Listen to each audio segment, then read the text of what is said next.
Stanford University.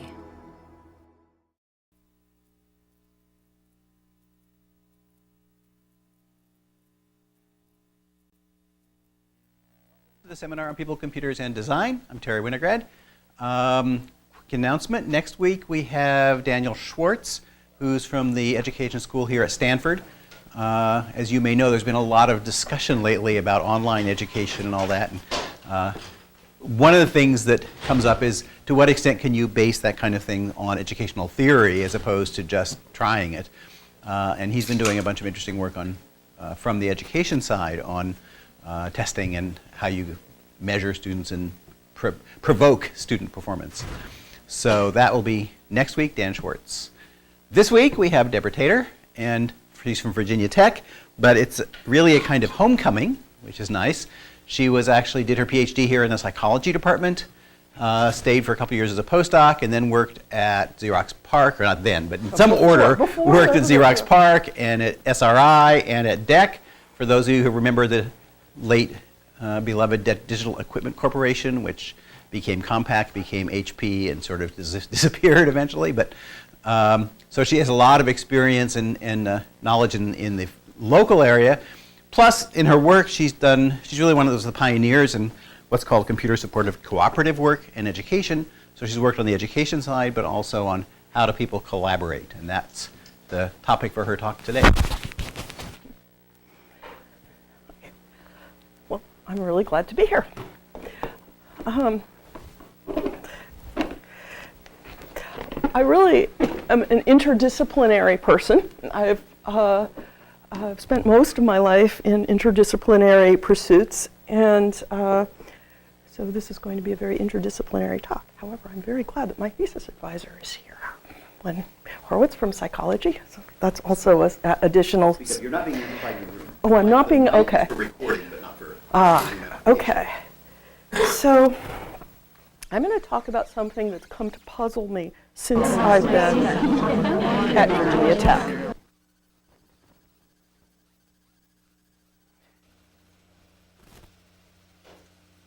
These people are actively doing something.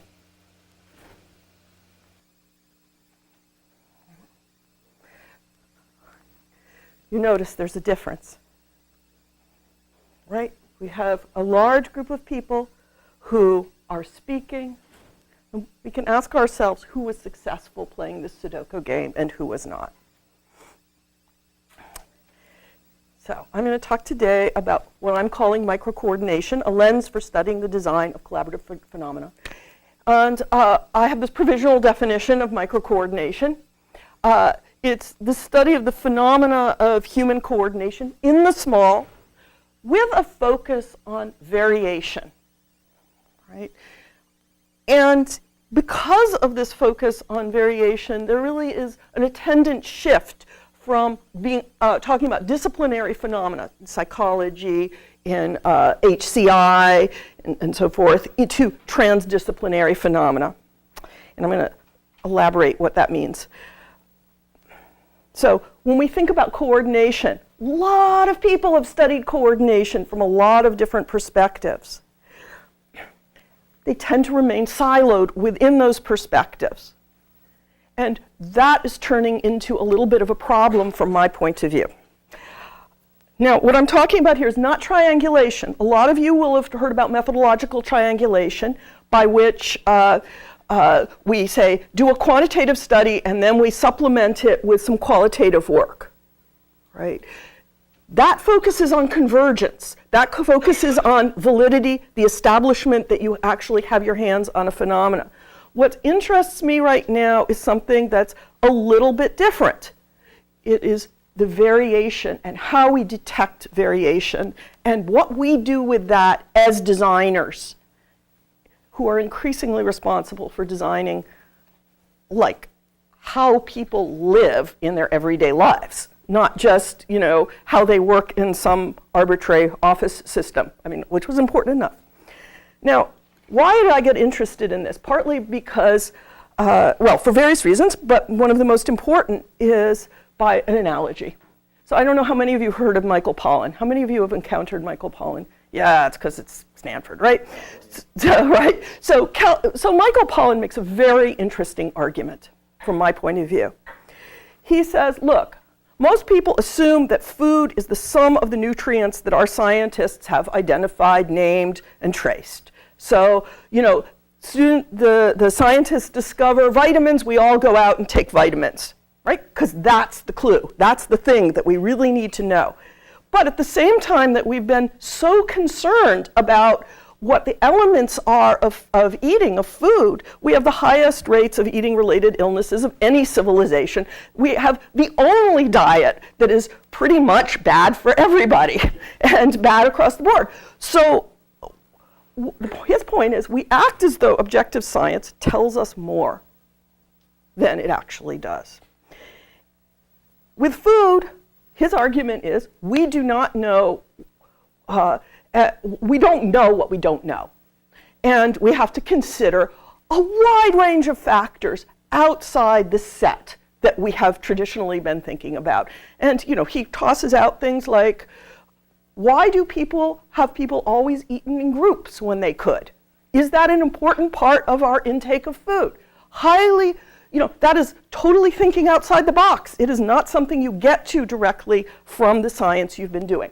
Is it important? Is it right? I don't know. But does it need to be considered? I think so.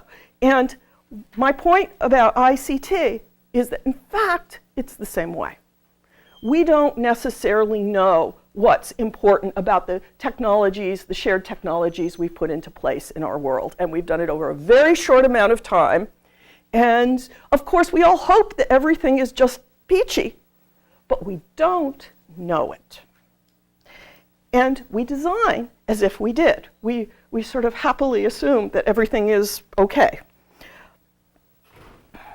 And I argue also that if we want to theorize about phenomena, we need a better phenomenology than we have.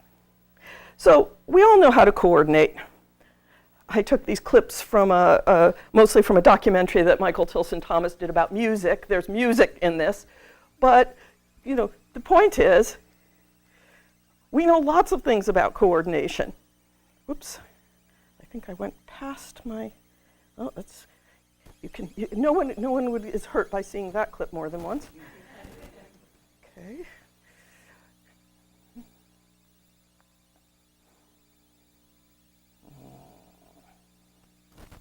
Sometimes, there we go, coordinate. When I think about coordination, these are the kinds of things I think about. This one is from Candy Goodwin, Marjorie Harness Goodwin's work on playground games. You see these two girls, they're playing hopscotch. Not all is well with them. I think you can tell from their stance. A few minutes later, we have one going, out, out, pointing, and this sort of gleeful expression. Okay.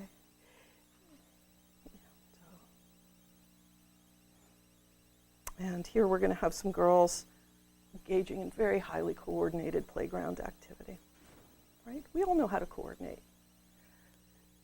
But we have to ask the question whether people really know how to coordinate in a mediated world. And that's, I argue, an important question. We have these technologies. They mediate coordination.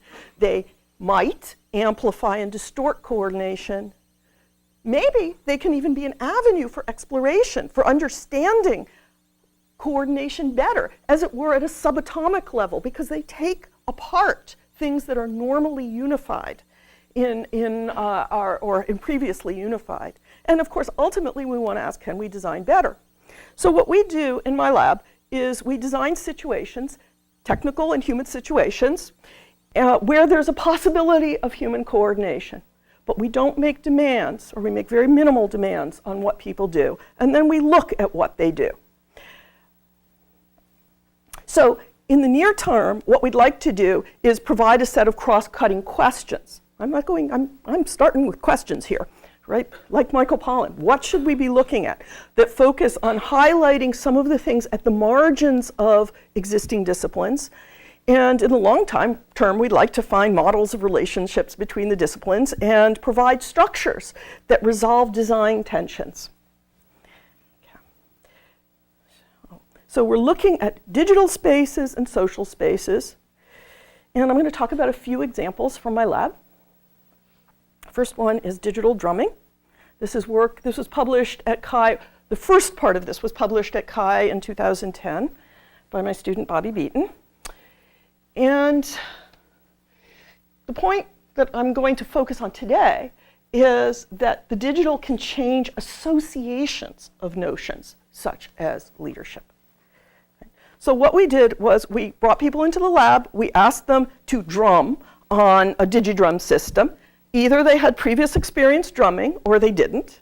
And either they drummed with a person who was experienced, all the partners were always experienced, although they were different people, or with a computer that had a set track. And so what happened? Well, the first thing is they all complied. Now, in all the experiments I talk about here, nobody ever asks us, how do I do that? Or even why do you asking me to do it? They just do it. You say drummed with somebody, that goes without saying, right? And they liked it. They had fun, not surprisingly. I mean, think about it. Most people would have fun drumming with somebody. And if you look at what they did, there were two jobs, setting the beat and elaborating. I'm not going to talk about all the interesting issues of rhythmicity, which I hope someday to be able to talk about. I'm just going to pick up one thing to talk about from this very small initial study. If you looked at what the experienced human drummers did with other experienced human drummers, both what we could recognize about what they did and what they said they did, they took turns with these two jobs, setting the beat and sort of dancing around the beat, elaborating the beat. If you look at, of course, naturally with the computer set the beat. That's what the computer could do. So it set the beat.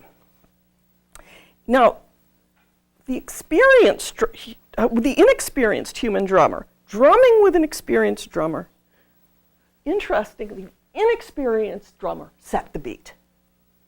Right? So what we have here, if we look at these two lines, is a very different experience for the inexperienced human drummer. In this case, the computer set the beat. In the other case, they set the beat. What did they say about it? Well, when we asked them afterwards, we have very general questions. What did you do? What happened? Right? The inexperienced drummers who drummed with the computer described the computer as the leader. Right? Now, small sample, replicating and extending now, but it was quite remarkable that we had 5 people in this condition, and they all talked about the computer as the leader. Right? When we asked them what they did when they were drumming with a human, the issue of leadership never rose. It didn't arise for the experienced drummers either. Just was not an issue. I think that's worth thinking about. The human sees the computer as a leader when the computer is fulfilling an inexpert human function in this case. What I see is that the computer is, if you are going to think about the computer as a person, right, which you don't have to do, but if you think about the computer as a person, it's an intransigent person. It's not a very nice person. It just keeps insisting on doing its thing, no matter what you are doing. If we see the computer as a human-like interactor, then we have to ask both how that affects us directly and also how constant interaction with it might change how we see ourselves. Now, I assume that everybody here is familiar with Nass and Reeves and the notion of the media equation.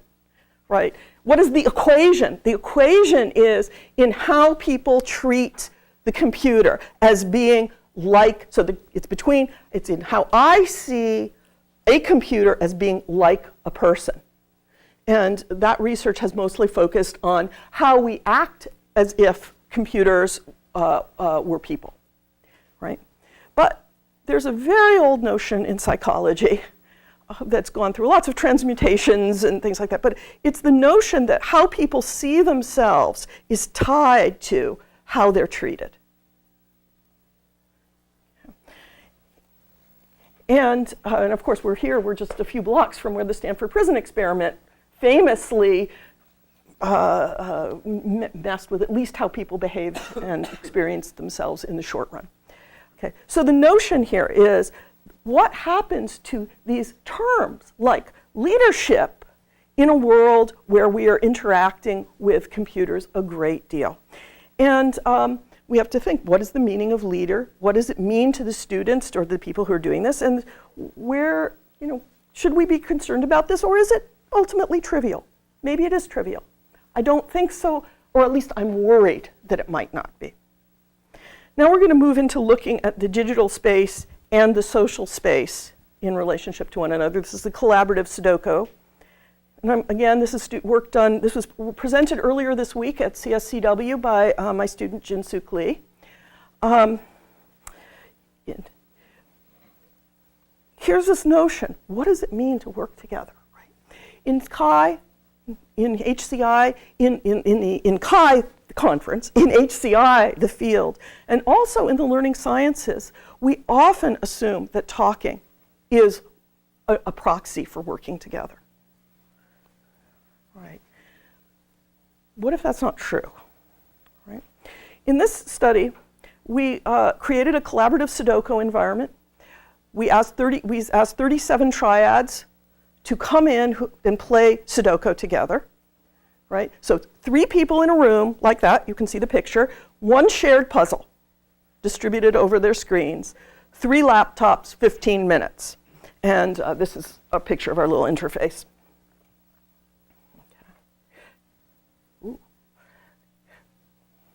So I'm going to talk about 3 things. The varieties of relationships talk can have to satisfactory experience. The varieties of relationships talk can have to coordination, and satisfaction as whether it's a necessity for collaborative activity. So what we have here is the number of utterances on the x-axis that a person emitted. And on the y-axis, from 1 to 7, we have self-reported satisfaction. So this is for each person who was in the study. And what you see is that we have one person who in the 15 minutes had over 900 utterances and was very, very satisfied, right? And we have one person who said nothing and was extremely dissatisfied. And there was nobody in this quadrant virtually, right? There's nobody who was below 4 in satisfaction who talked. What that means is that if people talked, they were satisfied with the experience. But what's more interesting here is that if they didn't talk, they were not necessarily dissatisfied. So talk is diagnostic of satisfaction, or at least associated with it, but non-talk is not. We have a range of satisfaction levels for people who did not talk. So let's look at that. Now this is performance. It's very hard actually to come up with a metric of performance for Sudoku. If you think about it, you'll realize this. But this is for each group. In blue is the number of correct placements at the end of the 15 minutes, and in purple is the number of incorrect placements at the end of 15 minutes total. So this group ended up with more incorrect placements than correct ones. Right. Was there any relationship between satisfaction and how much they talked? Or, excuse me, between how much they talked and performance. And these are all the quiet groups, ones that had less than 10 utterances. And you can see they're quite spread out. These are the silent groups, the ones that when the researcher closed the door, they never said a single word until the 15 minutes was up. And you see, there's a very wide range of performance. Okay, now let's consider 2 groups here. They're actually, this is actually live video. They are doing this thing, right? They're like this the entire 15 minutes, right? I mean, I could show you more video of this, but it all looks like that. I don't know if you noticed that this woman here, she flicked her finger up to the mouse, right? They're very absorbed in what they're doing. But it turns out that what they're doing is quite different.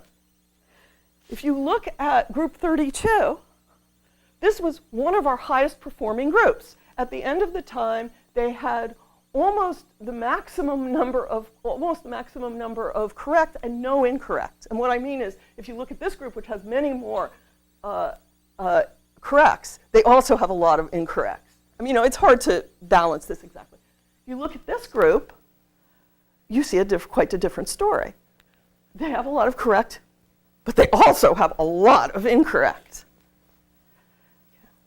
So if we look at that second group, the one with the incorrects, we see something a little interesting. Now, I'm not going to slow down enough for you to probably follow this completely, but this is the correct filling out of the Sudoku board, right?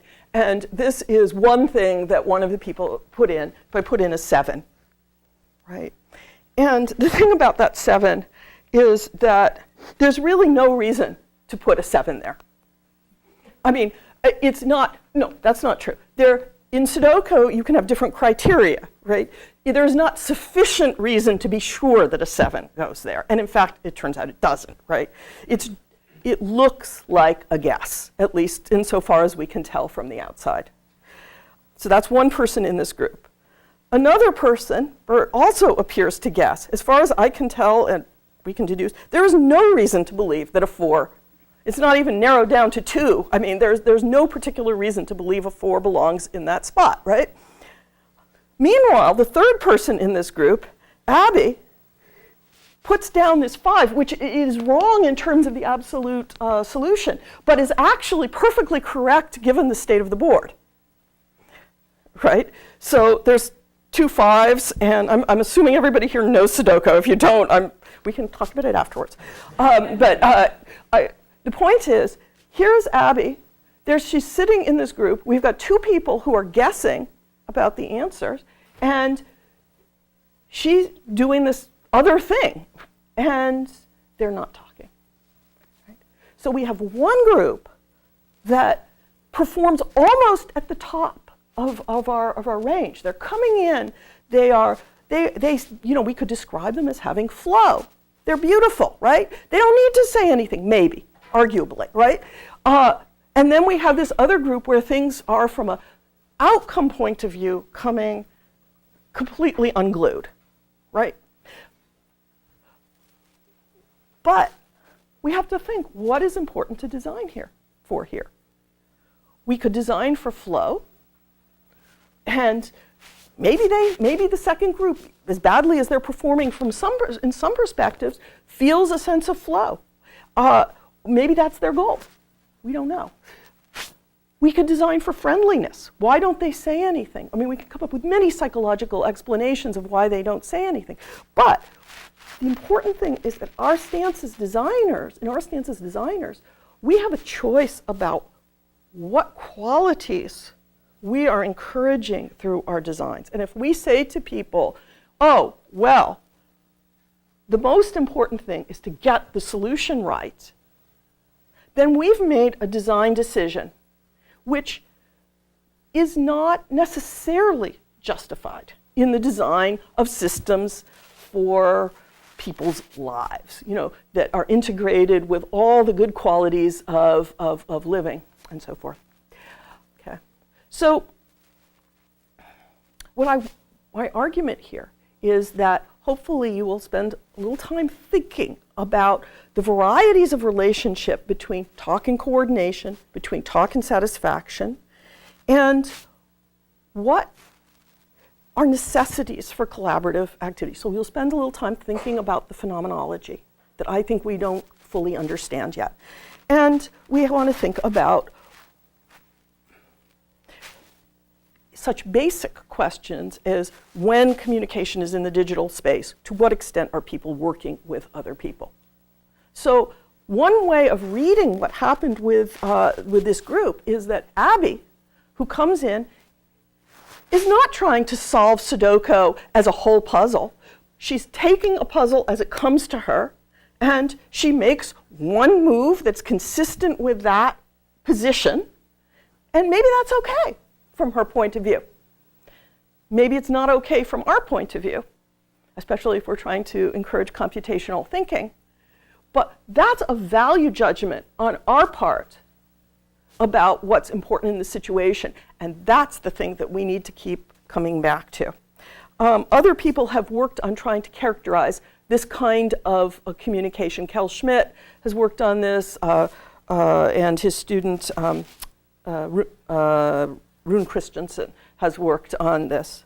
Now, Sudoku is a tame problem. That means the number and kind of game-playing moves are finite and calculable, right? Really, all you need to know to take your next action is to believe that you know the meaning of the previous action. We can ask, why didn't they check their beliefs before, and why don't they talk? And we don't know the answer to that. In the context of Sudoku, we might think we know how to fix this problem of the poorest performing groups.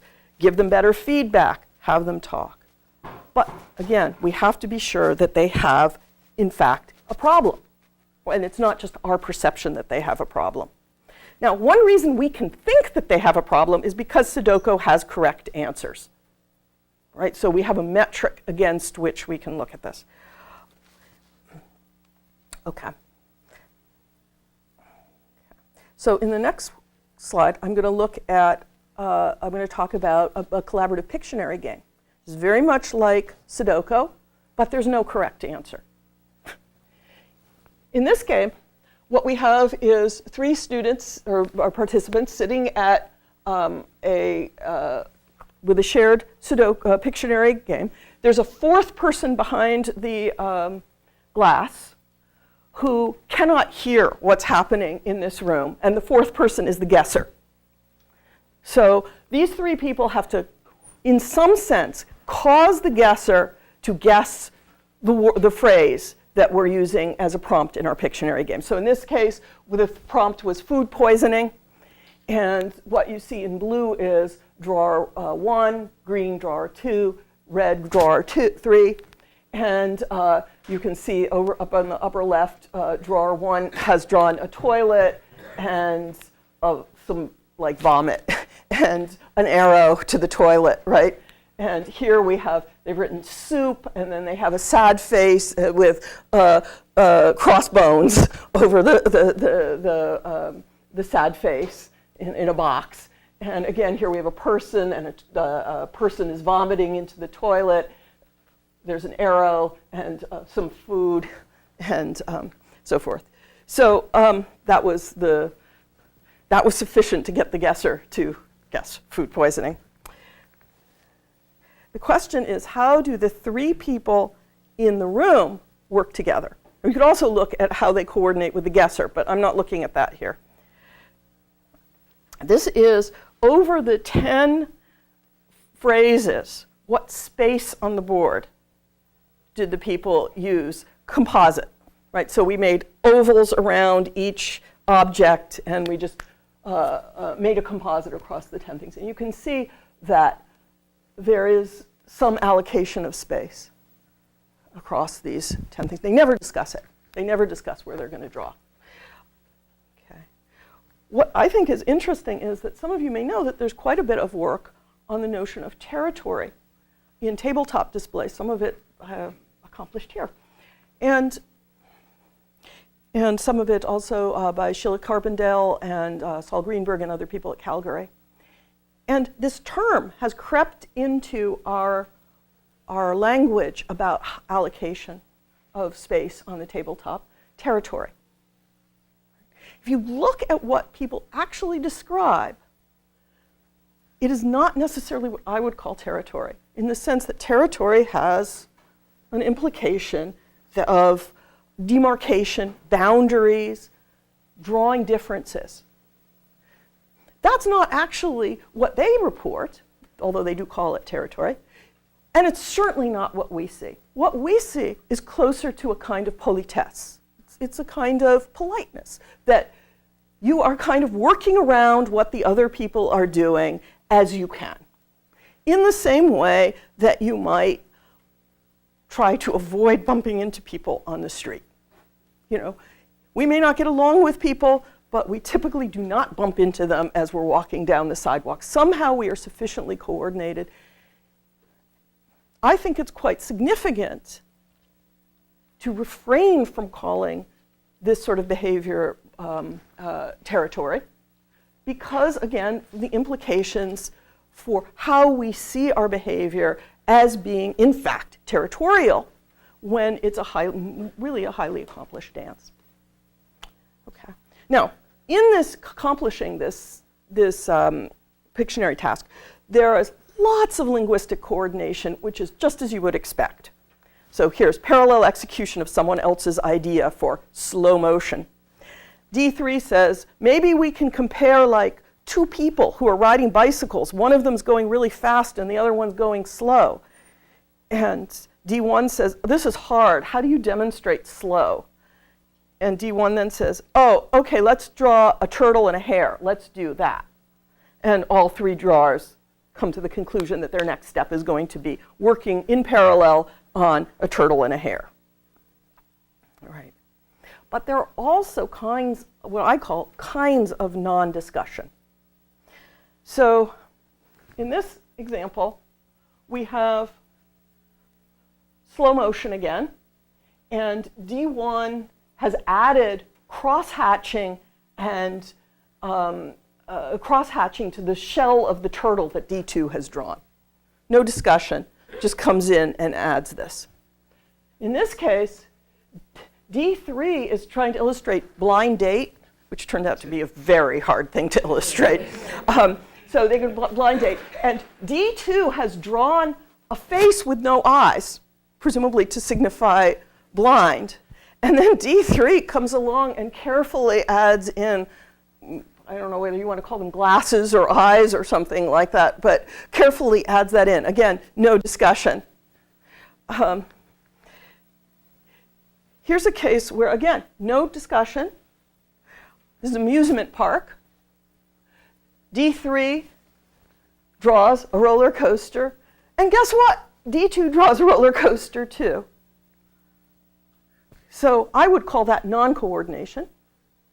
There's a third kind that I would call parallel play. So, sometimes when we talk about very young children, there's this notion of parallel play where the children aren't exactly playing together, but they're sitting next to one another, and careful observation reveals that there's influence between what they're doing. And here we have, again, it's slow motion, and drawer 1 and drawer 2 both start out with these dotted lines.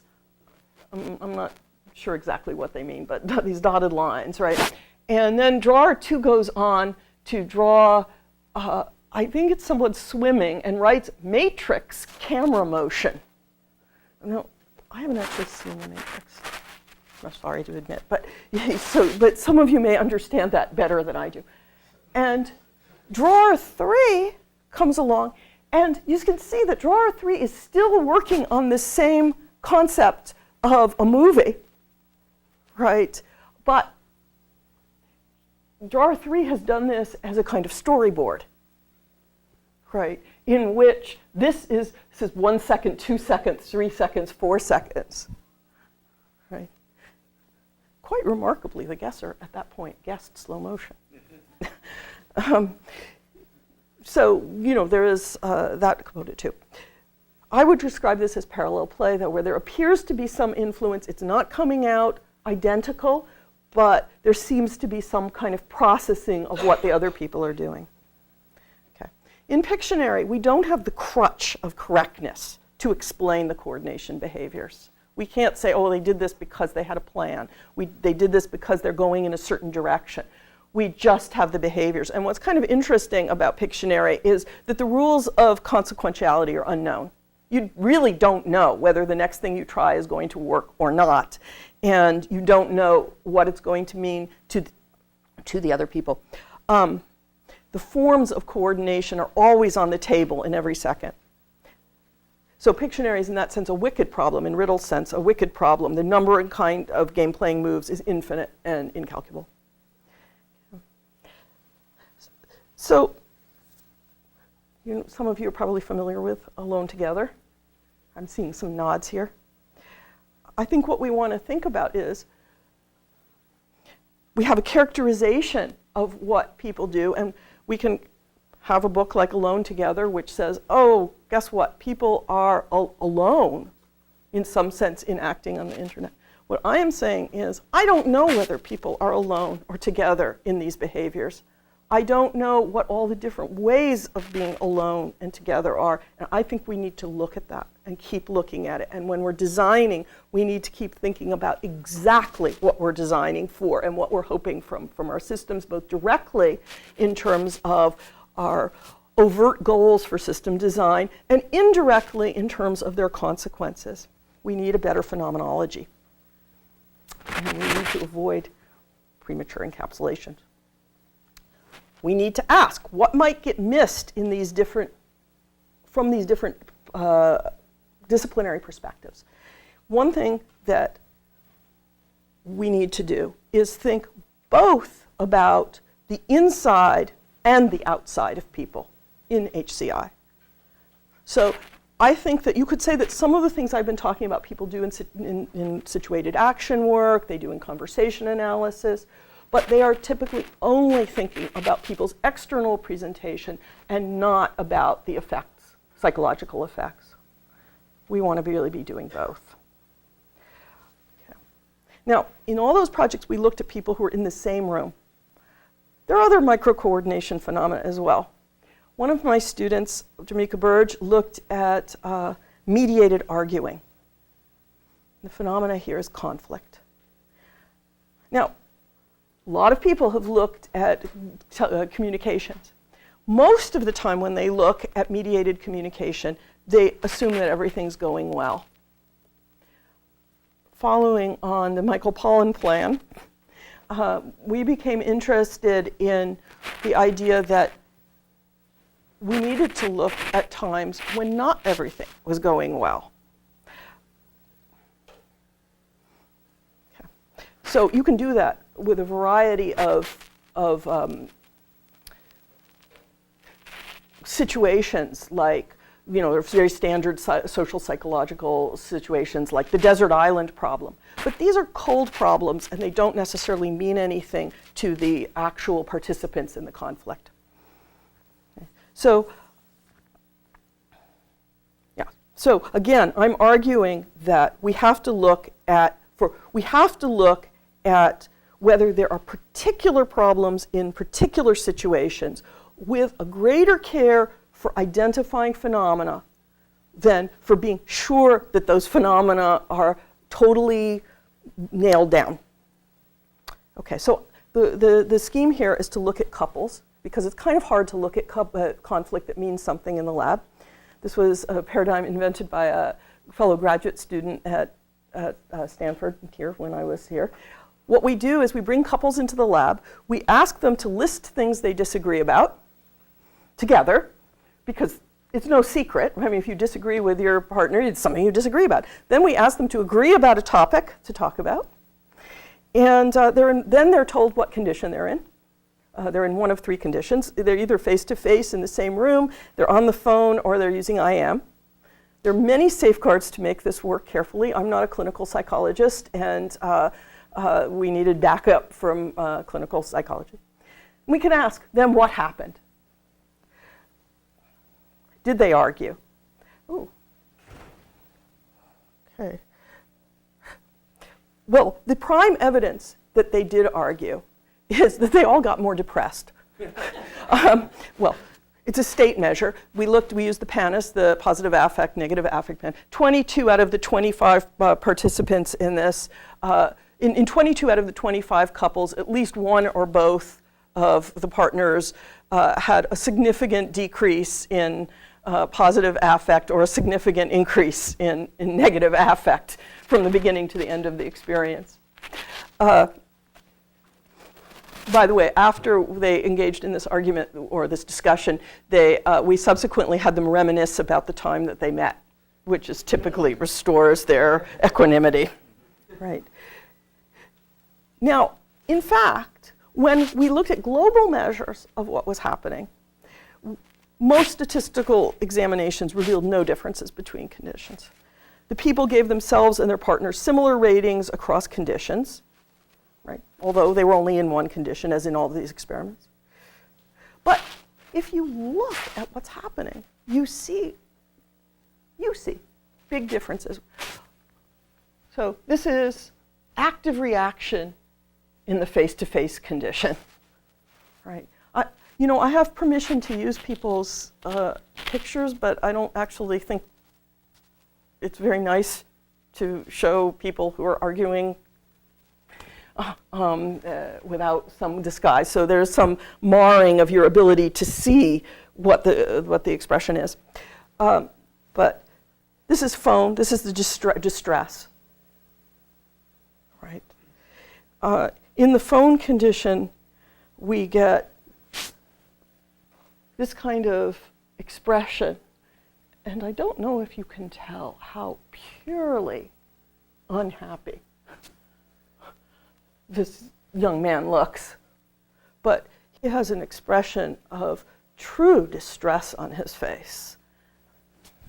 We are currently training people in SPAF coding, which is a system of coding the expression of emotion, facial emotion, that comes from the University of Washington. And this is the I am condition. That's a disgust face. Here we have a mild disgust. I think that ultimately what this will show is that while the people come out and they say, yes, everything's fine, what they were actually doing in these discussions, in the different technological conditions, is quite different. Okay. And in this way, I argue that emotion can be seen and should be seen as a coordinator itself. Emotion, of course, is more than information to be communicated. What's the design consequence? Where are we? We're looking at what falls between the disciplinary cracks. Things that people may not notice if they just happen to construct a hypothesis-driven experiment, right? This is a work in progress. All of these are works in progress. Some of them have very small numbers of participants, and we're currently replicating and extending what we're doing. But the argument goes beyond the particular work we've done here, that as computers become more and more part of our everyday life, we really have to continue to strive to look at the relationship to the technology in a holistic way. Why? Because we're designers. Now, if we had more time, I would talk about some other projects where we're actually trying to do something about, in these, all of the things I've described so far, we are only trying to see what people do. We were trying to be as neutral as possible in creating an environment in which they could make their own choices about coordination.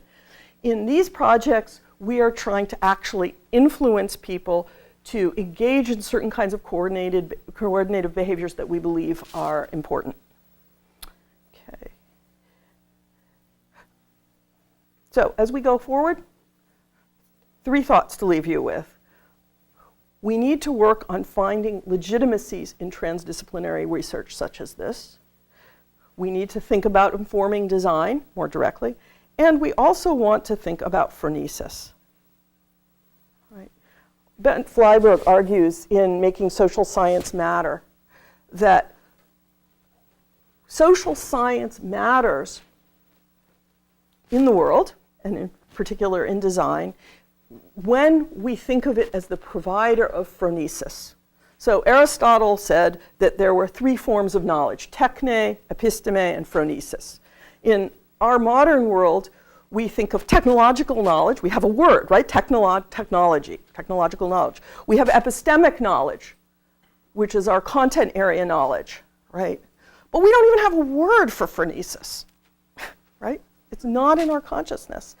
And what is the definition? Phronesis is taking counsel, judging good and evil, using goods finely, behaving rightly in society, observing due occasions, employing speech and action with sagacity, and to have expert knowledge of all things useful. Right? I think that's where I want to leave you here. And with some acknowledgments. Are there any questions? I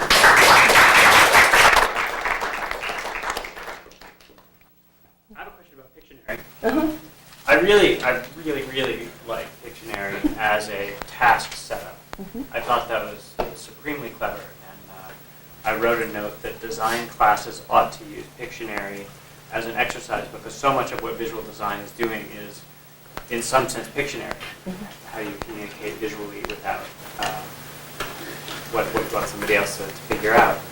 And I agree that Pictionary, unlike Sudoku, doesn't have a sort of automatically checkable answer like, is 7 in the right place? But there are better and worse Pictionary players.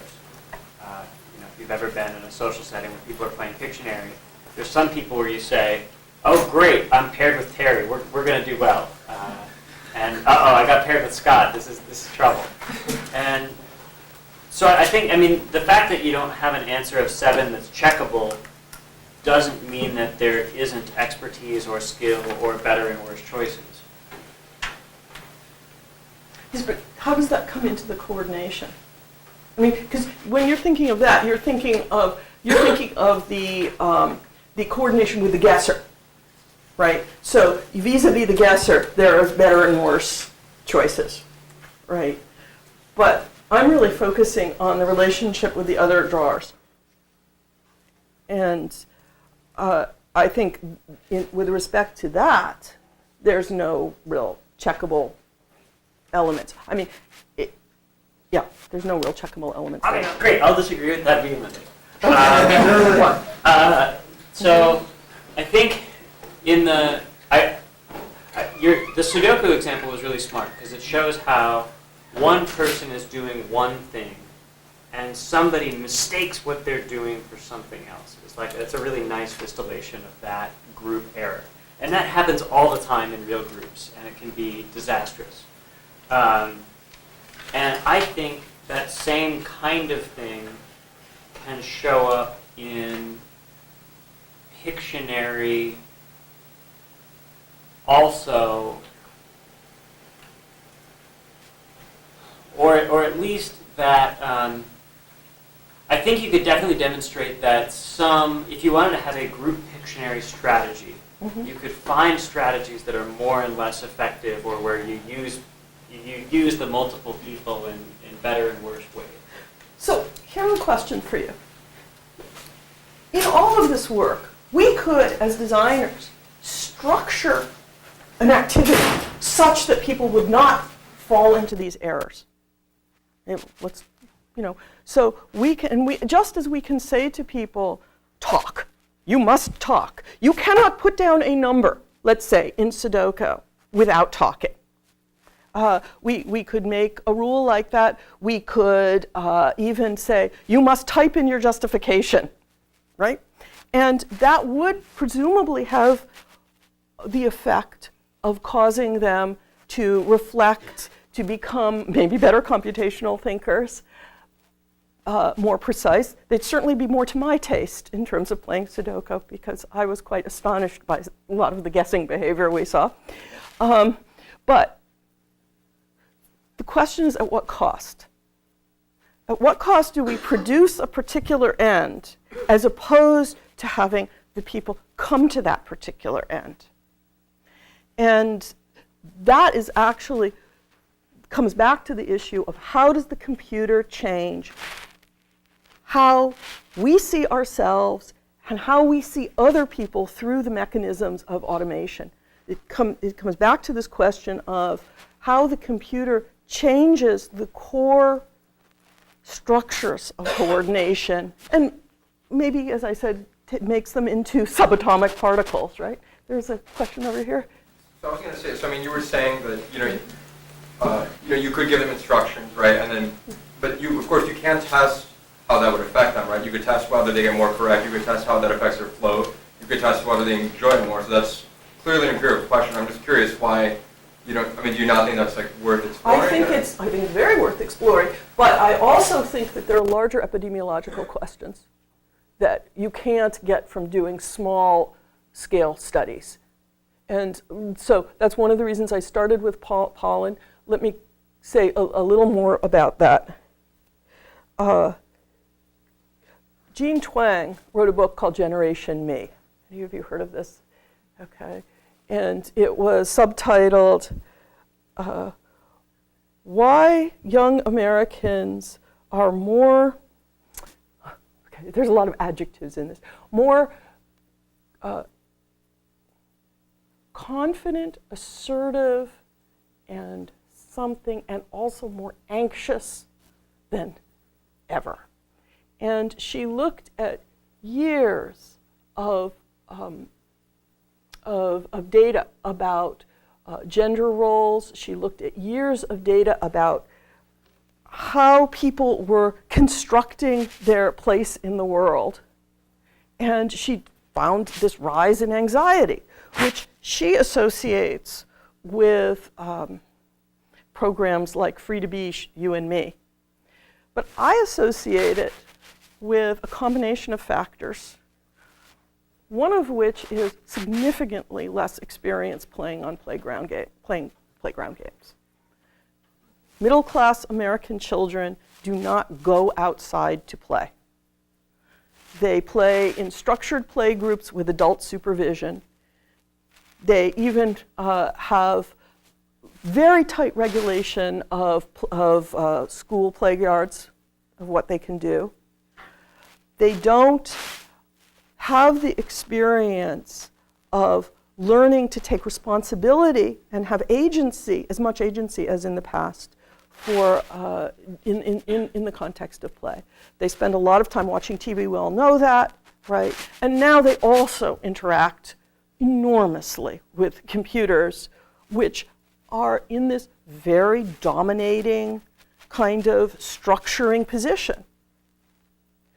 So when I come in to play Sudoku, what affects my decisions about whether I say to you, Terry, what is that for? Why did you put that there? Right? Or do I just say, oh, he put a 4 there. Right? What? Now, I'm not saying that the right thing is always to say, Terry, why did you put that 4 there? Just as if you run a foot race with a 4-year-old, you don't actually show them how fast you can run, right?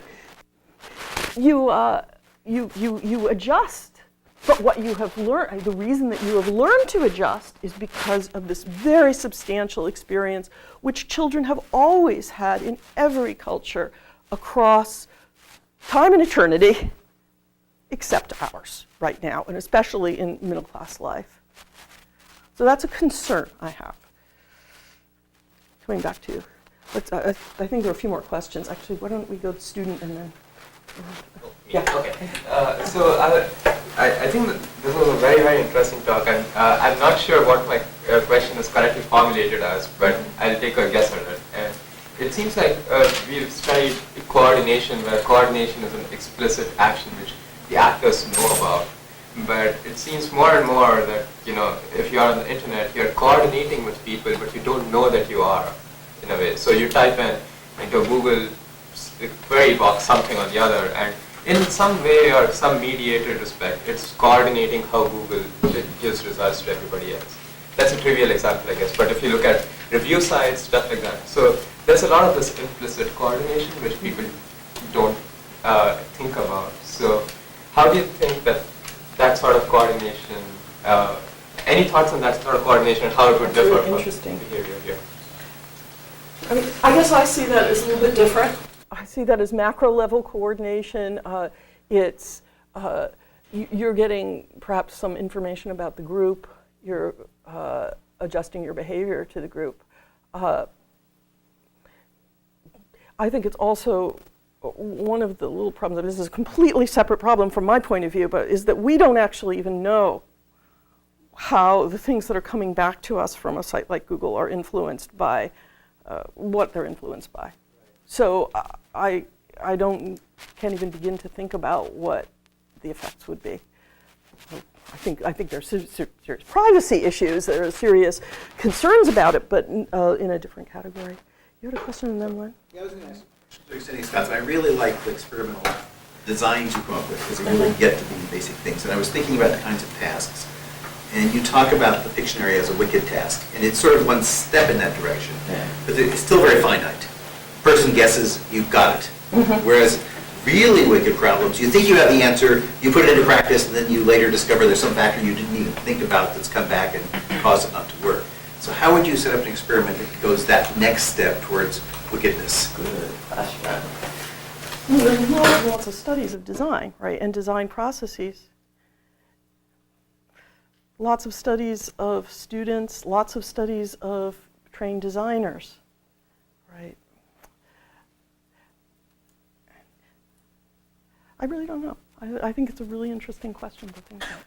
And maybe, as you said earlier, not something you do in short-term studies as much, because these are problems which evolve over time. We do study people, but we almost always study them in a context where the contextual agenda is so strong that it can be very difficult to see some of these other phenomena which cannot be explained as precisely as by the notions of planning.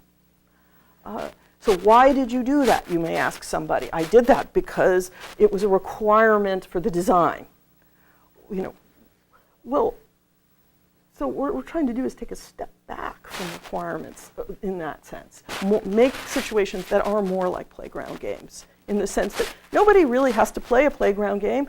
If Scott is rotten to me, I can go home, right? And if I go home, then I have to be lonely, maybe, but I can and not be part of the game. Pardon? You can go on Facebook. You can go on Facebook. Well, maybe. Yeah.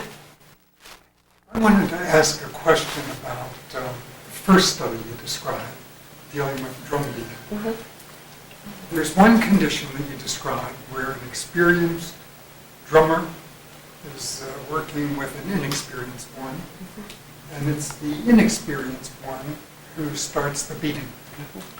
Now, I presume that that's because the experienced one, out of maybe politesse or as a way of being polite, permitted the other one to begin. Oh, I didn't mean that they began.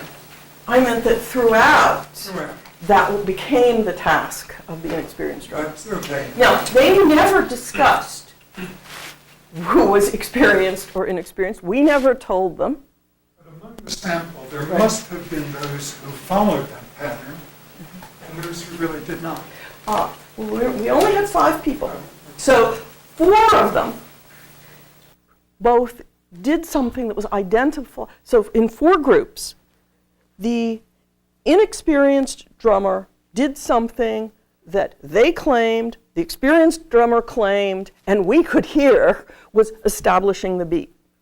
In the 5th case, the experienced drummer started giving the inexperienced drummer a lot of instructions.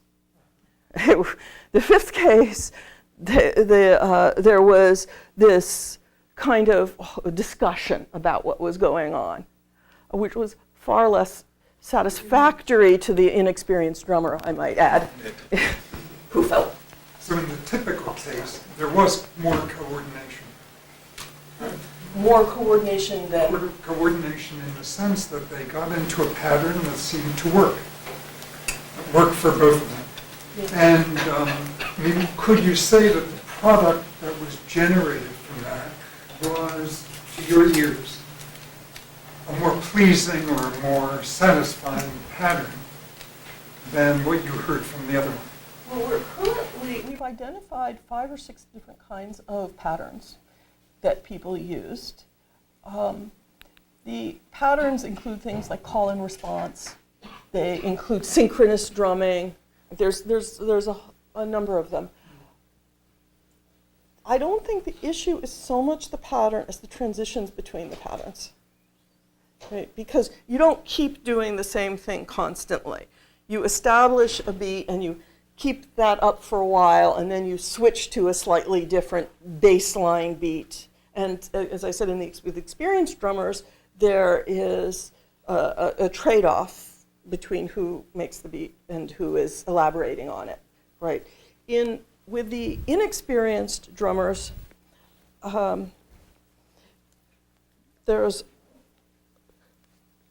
they would get into a beat, and then it would be maybe perhaps a little hard for them to hold that, so then it would change to something else. But I think I've missed the core of your question here. I have a lot of questions I want to ask, but I think I'll wait till afterwards and discuss it with you, because it relates to other studies that show, I mean, even if you just measure bodily motion, people as they're interacting, and it could be a therapist and a client, or it could be two people making up a menu of foods they hate, either kind of task. The product turns out to be better when there is this kind of synchrony. Maybe you're familiar with that. But, and I'm just wondering, in all of these cases, I mean, you could certainly arrange in the computer partner case to simulate what the human does and see whether you get more satisfaction from it and all these kinds of things. But I'll talk to you more. In fact, we are currently running a replication study where we at least use a track generated by a human drummer as the prompt, as the sort of, as it were, the technological side of this, as opposed to, but we still have this sort of intransigence on the part of the machine, which I think is maybe key to this. I wouldn't be surprised if what you were saying was true. Is there one more question back there? This is a clarification question. I just want to make sure I'm sharing the same mental model you are in this talk. Is what role do you see the context of the micro-coordination task playing in the work that you do? I think I have a sense of what you're trying to get at in terms of, let's simplify the context and try to study more emergent behaviors that are, more general in micro-coordination. Is that the right sort of framing? That's exactly right. And in fact, I really do think of these as a sort of adult equivalent of playground games. And these little systems are designed, we picked Pictionary, we picked Sudoku, because they're already satisfactory games. So we know that a person can play those games, well, that they're enjoyable games, and indeed people love being in these experiments, right? But then we said, okay, how will we collaboratize? We will collaboratize with the absolute minimum support for structure, for process, and look at what people do with that very minimal support. Wendy. I'm really interested in the way you've sort of separated this out, because this is in the context of how would you design systems, but not looking at explicitly, this is what you should do to design things, right? And you said very explicitly you could prioritize flow, or you could prioritize talking, or whatever. But it strikes me that there's a sort of spot in between. If I want to eventually get to helping designers design things, and I work with your findings here, it seems that you could start saying, well, you had a nice slide where you had this set of different things that you could prioritize your designs with. But you could go in now, having got that basic foundation, and explicitly push those things in different ways and see, first of all, whether you can, because we think we might be able to, but maybe not. I mean, if I force people to talk, does that mean their satisfaction goes down if they're in that quadrant that doesn't like to talk? I mean, some people just don't like to chat. And so you can see what kinds of interventions you could do that might have an effect on things like flow or talking or whatever that seem to be aiding coordination. And then find out that, in fact, just the fact that you do it doesn't mean that somehow you have to do it of your own volition for it to count, or whatever.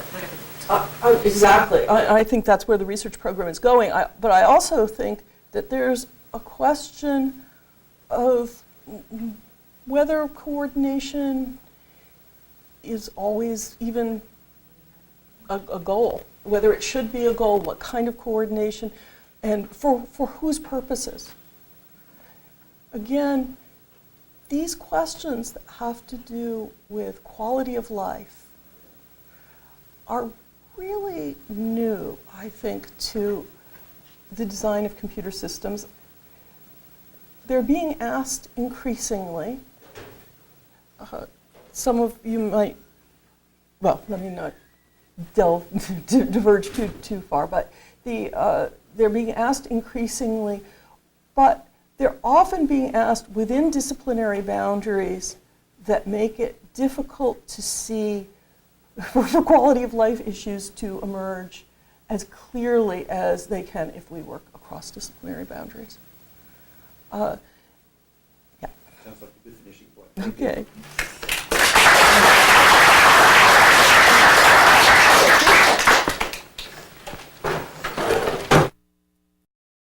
For more, please visit us at stanford.edu.